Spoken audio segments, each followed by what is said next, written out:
Killingsworth, 1st District Battalion Chief with the St. Louis Fire Department. I am here today to discuss the importance of two policies I have created, as well as attempt to provide answers to potential questions members may have with regards to the two new policies. The first policy I would like to introduce and discuss is the Family Medical Leave Policy, also known as FML or FMLA. In 1993, the Family Medical Leave Act was signed into federal law. This law provides up to 12 weeks of unpaid, job-protected leave to care for an employee's family members, or even the employee themselves due to the medical needs or illnesses. Simply put, this law allows an employee to care for themselves or family members due to medical hardships without sacrificing their employment. This law applies to all members of the St. Louis Fire Department and can be requested for use, provided that the appropriate paperwork and documents are completed and submitted. Some important items to remember with regards to FML usage in the St. Louis Fire Department are as follows. Number one, all members are to use all sick leave and other accrued time, such as vacation, while on FML and must run concurrently with FML. Two, family medical leave eligibility also includes caring for birth, adoption, or fostering of a child. 3. Family medical leave may be used intermittently if medical needs require long-term care. 4.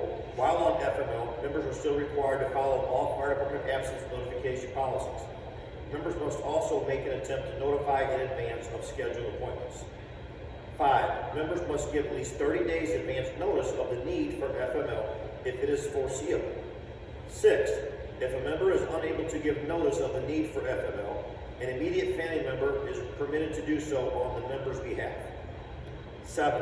When requesting FML, the member must complete and submit the request for family medical leave of absence form or the request for family medical leave on an intermittent basis form, as well as having the appropriate doctor complete certification of healthcare provider for a member's serious medical condition form or the certification of healthcare provider for a family member's serious medical condition form. 8. If the member is using FML for adoption or fostering of a child, the documentation from the appropriate legal responsible party is required. 9. All members' requests for use of the Family Medical Leave Policy will be approved or disapproved within 5 days. Regarding discipline with this policy, the only need for potential discipline could arise from the member not adhering to the fire department policy of notification for using FML. However, this could be a non-factor if the employee was incapacitated at the time, unable to provide notification. Each case will be investigated individually to determine if discipline is warranted. With regards to potential litigation, it is important to remember that when an employee returns from FML, he or she must be restored to the same position or its equivalent as held before the FML usage. And in the fire service, this means same rank, same firehouse, same work shift. Another important factor to remember is that if an employer grants FML on an unqualified medical condition, it loses its ability to challenge the validity of the medical condition legally at a later time. And finally, if an employer wrongfully violates the laws of the Family Medical Leave Act, it may be held civilly liable to the employee. The second policy to be discussed is the social media policy. The purposes of this policy are to establish protocols outlining social media usage of all St. Louis Fire Department members while both on and off duty, as well as endorsing the use of social media to enhance communication and information exchange within the St. Louis Fire Department. In dealing with social media usage while on duty, members must remember the following. Number one, members are prohibited from identifying themselves as a member of the STLFD in order to endorse any product or service. 2. Members are prohibited from posting images of all STLFD logos, equipment, and companies. 3. Members are prohibited from taking pictures or posting images of any emergency scene or sharing information regarding scene operation, investigations, or patient information. 4. Members may not post images or comments that could negatively reflect themselves or the reputation and image of the St. Louis Fire Department. 5. Members are reminded that when engaging in social media usage, privacy is not guaranteed and members can be held personally and legally responsible for their actions while online. If members wish to represent the St. Louis Fire Department on any social media outlet, they must first receive permission from the fire chief.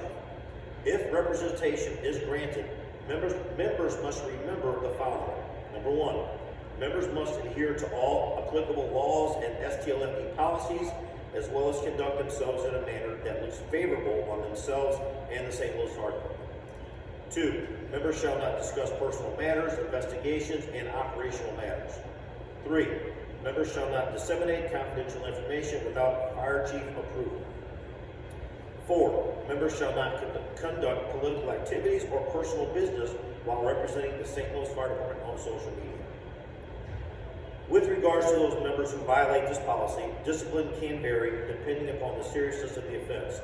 If an accusation is brought to the STLFD regarding a member potentially violating the social media policy, a thorough and unbiased investigation will be conducted.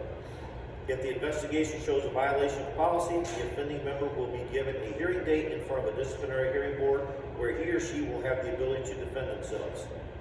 After the hearing, the member will be advised of the discipline that will be recommended to the fire chief from the hearing board. The fire chief will then be apprised of the violation and the hearing board's recommendation for discipline and make the final disciplinary decision, as the fire chief can agree or change the final discipline to be implemented. As for the ability of members to claim the U.S. Constitution's First Amendment regarding free speech when using social media, it is important to remember that the U.S. Supreme Court made an important ruling in 2006 that basically limits protection of employees pertaining to free speech. Basically, the U.S. Supreme Court stated that employees are not speaking as citizens if their comments are in reference to their official duties with their employer.